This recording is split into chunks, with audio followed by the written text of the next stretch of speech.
Now, a second round of talks on the South Korea-U.S. free trade deal will take place in Washington next week. Seoul's trade chief, currently in the United States to sell the benefits of the FTA, says that if a renegotiation takes place, the U.S. should yield more to its ally, especially given the shaky security situation here on the Korean peninsula. Kim Hyun-chong with more. Washington's threat to scrap the Korea-U.S. free trade deal is real and imminent, says Korea's Trade Minister Kim Hyun-chong.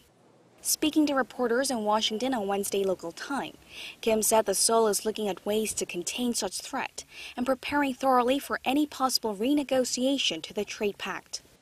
The trade chief is currently on a visit to the U.S. to meet with lawmakers and American companies and promote the mutual benefits of the 5-year-old deal.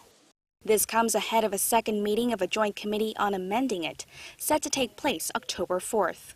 First round of talks were held in Seoul in August, but bore little fruit.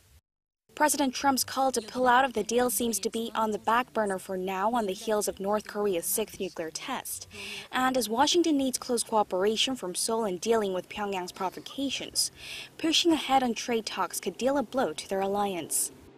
In light of the security situation, Kim said the U.S. is in a position to make more concessions.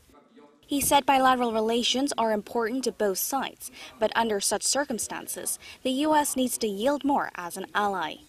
He said it remains to be seen whether calls for an all-out scrapping of the deal could resurface, saying the Seoul's trade team is preparing for all scenarios and is confident it will do a good job.